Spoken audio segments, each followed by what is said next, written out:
Well, Customs and Border Patrol revealing more than 900,000 illegal immigrants were released into the United States during fiscal year 2023. Last month, agents encountering nearly 219,000 illegal migrants, nearly 156,000 of those migrants allowed to enter our country. In September, Border Patrol encountering 18 people on the terror watch list. 169 on that list encountered in fiscal year 2023 alone. Joining me now, Alabama Attorney General Steve Marshall. Sir, good morning to you. The fear in particular, and not that this fear wasn't already prevalent, but it's more so now, is that the open southern border could be an opportunity for those that want to hurt our nation to get to us through the southern border. No, clearly, and we see significant issues that have arisen as a result of failed policies of this administration. Drug trafficking, which we've talked about with the rise of fentanyl and the significant deaths that we've incurred in this country as a result of overdose. Human trafficking remains a significant issue, but now when we see the issues in the Middle East, the situation involving Hamas, knowing those that are entering in this country because of the porous border that can do bad things here, not only is that a safety issue for our communities around our country, but also it's a very direct threat upon our nation. You know, we're also seeing the story and what's happening in the Middle East play out here at home.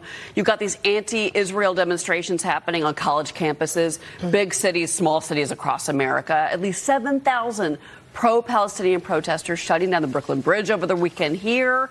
You've got fighting between pro-Israeli, pro-Palestine protesters breaking out at Tulane last week. 3 students were assaulted. Former senior advisor to President Trump, Jared Kushner, actually joined Maria on Sunday Morning Futures yesterday, and he just got back from the Middle East. But listen to what he said about all of this. I want you to respond. What did you hear from the leadership in terms of potentially joining the pact, joining the Abraham Accords, despite this war? One of the ironies is that as an American Jew, you're safer in Saudi Arabia right now than you are on a college campus like Columbia University. I spoke at the conference. They allowed me to speak freely. And what I sensed there was that there's obviously a very big disgust at what happened with this tremendous terrorist attack perpetrated by Hamas. The people of Saudi Arabia have a lot of care for the Palestinian civilians, and so they'd like to see Israel accomplish the mission to make sure that the Hamas could be eliminated. They're against terrorism in the region in general. Your reaction to what he had to say there? You know, it's incredibly sad, but we shouldn't be surprised when we've seen the rise of progressive ideology taught on our college campuses, Marxist theory. These protests are simply the manifestation of what's been going on for many years. You know, less than 3 months ago, I was in Sderot in Israel, looking at Gaza, listening to the individuals who lived in that community saying they simply wanted to be able to live in peace.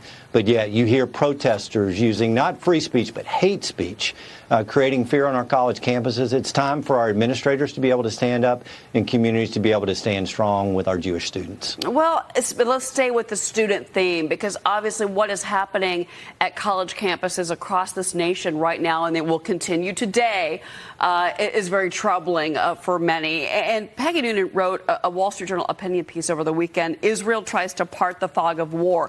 Talked about the fact that they are now showing those horrific images, videos, still images from the Hamas terrorists to journalists around the world. They did it in Israel. They did it in New York at the end of last week to say this is what is the truth. This is what's happening. Kids don't seem to understand that on these college campuses. She says the young are more prone to antipathy toward Israel, sometimes accompanied by rage, sometimes by almost violent accusations against the colonialist oppressor state.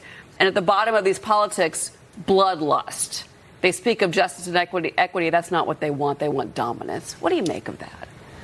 It's head shaking. And when you look at surveys where college students don't even want to recognize that the Holocaust existed, I mean, clearly that's something that is failed in our policies. And when we see actions at Cornell, for example, just in the last 24 hours, it's a reflection not only of weak administrations, but also the fact that we as a nation need to make sure that we are standing up and standing strong and clearly being able to protect our Jewish students that are on campuses right now that are living in somewhat of fear.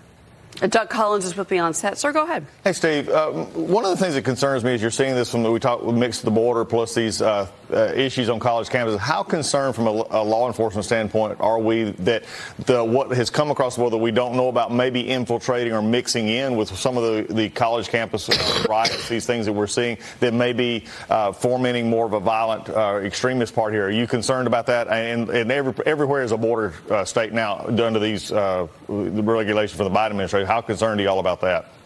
Doug, I think that's a great point. My trip to Israel recently was to directly deal with how do we identify anti-Semitic behavior and what steps can law enforcement take proactively to deal with it. Never did we imagine when we were over there just simply 90 days ago that we would be in the situation that we are right now. There's no doubt that when you see, now over 170 individuals that were captured at the border that were on the terrorist watch list, who's now gotten in that we don't know about? Mm-hmm. Where are they in our country that we have no idea that they have penetrated communities throughout our states? And so from a law enforcement standpoint, we have to be vigilant. We have to be aware that this is out there and that we have to be aggressive. And I think it's incumbent upon law enforcement and particularly prosecutors to make sure that when we're identifying these individuals and when we have violations of criminal law, that we're making sure that we hold them accountable. Attorney General Steve Marshall. Sir, it's always good to speak with you. Thank you for joining us this morning. Thank you. All right, we're going to take it.